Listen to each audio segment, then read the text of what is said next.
Class 11th coordinate geometry का straight line का miscellaneous exercise का क्वेश्चन नंबर 18th क्या कह रहा है। तो इफ़ द लाइन्स y बराबर 3x+1 एंड 2y बराबर x+3 are equally inclined to the line y बराबर mx+4 then find the value of m।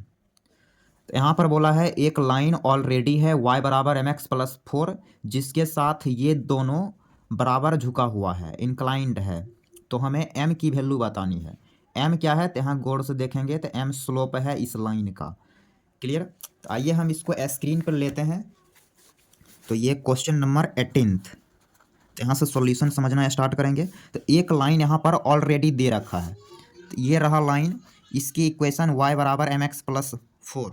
इसके साथ दो लाइन है जो कि इक्वली इंक्लाइंड है।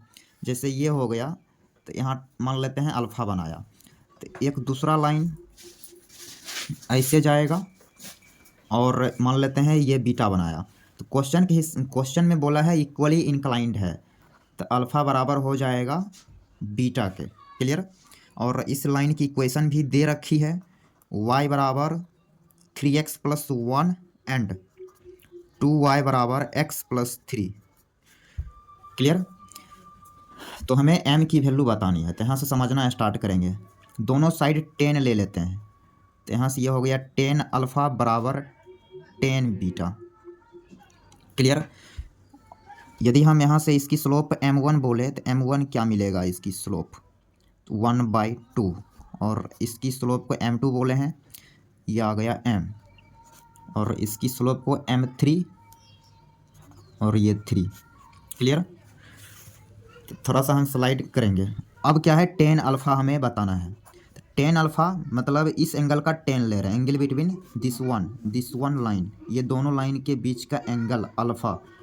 तो इस दोनों स्लोप की मदद से हम 10 अल्फ़ा लिखेंगे। तो यहाँ से लिखेंगे 3 - m डिवाइडेड बाई 1 + 3m इसकी मॉड बराबर 10 बीटा।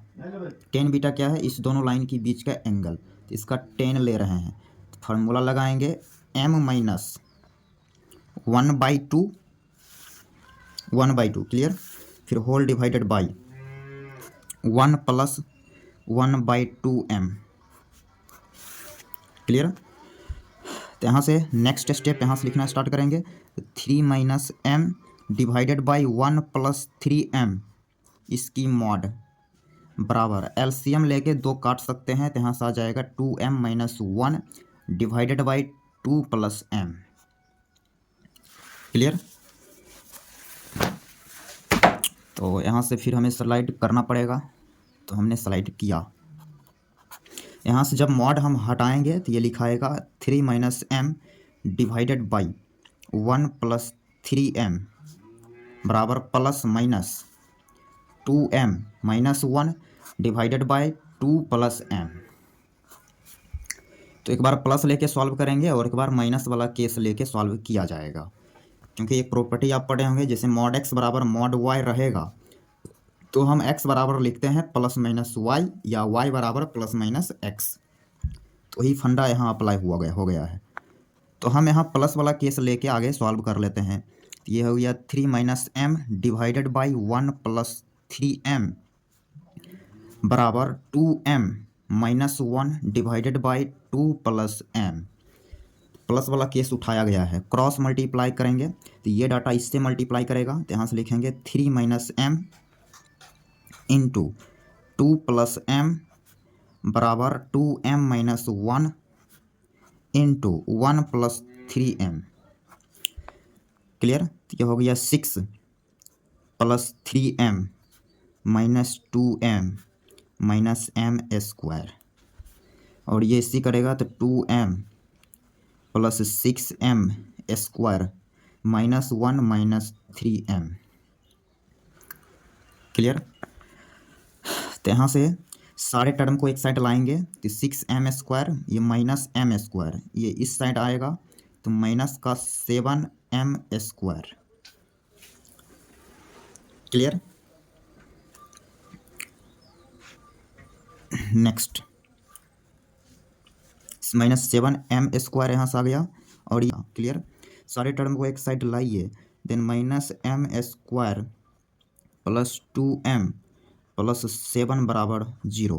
तो यहाँ से ये हो गया 7m square minus 2m minus 7 बराबर 0। तो इसको हम यहाँ से सॉल्व करेंगे तो m की वैल्यू मिलेगी। तो इसके लिए हम पहले इसका d निकाल लेते हैं। B square minus 4ac, B का मतलब -2 का स्क्वायर माइनस 4ac, क्लियर, -7। तो ये हो गया 4 प्लस ये 49 मल्टीप्लाई 4, तो ये करेंगे तो ये आ जाएगा 196, ऐड होगा तो आ गया 200। तो यहाँ से d आ गया 200, तो d आ गया तो यहाँ से m आएगा। m क्या लिखेंगे, -b plus minus root d divided by 2a। m b कितना है तो -2, तो ये हो गया प्लस का 2 plus minus root 200 divided by 2a, clear. तो यहाँ से ये हो गया 2 plus minus 10 root 2 divided by 14, common लेके काटिए तो 1 plus minus 5 root 2 divided by 7। तो यहाँ से m की वैल्यू ये आ चुका है और ये हो गया आंसर, क्लियर। तो अब क्या है, एक और केस बचा हुआ है, तो दूसरा केस भी हमें यहाँ पे सॉल्व करनी पड़ेगी। तो यहाँ दूसरा केस उठाते हैं माइनस वाला, क्लियर। तो माइनस वाला जब उठाएंगे तो ये होगा m3 minus m into 2 plus m बराबर 1 प्लस 3m इंटू, यहाँ माइनस लगा रहेगा, क्लियर है, minus 2m minus 1, 2m minus 1। Video का क्वालिटी आप बढ़ा सकते हैं, ऐसे भी हम हाई क्वालिटी पे अपलोड करते हैं वीडियो। तो 3 गुना 2 करेंगे तो 6 plus 3m minus 2m minus m square, clear. फिर इधर मल्टीप्लाई होगा तो -2m प्लस 1 फिर -6m स्क्वायर, क्लियर, प्लस का 3m। यहाँ तक कोई समस्या नहीं। अब ये -6m स्क्वायर इस साइड आएगा तो यहाँ लिखेंगे, इसके साथ एडजस्ट हो गया होगा 5m square, -2m cancel, plus 3m cancel, और ये 6 इस साइड आएगा, 1 में घटेगा तो माइनस का 5। तो यहाँ से m स्क्वायर आ गया माइनस का 1, क्लियर।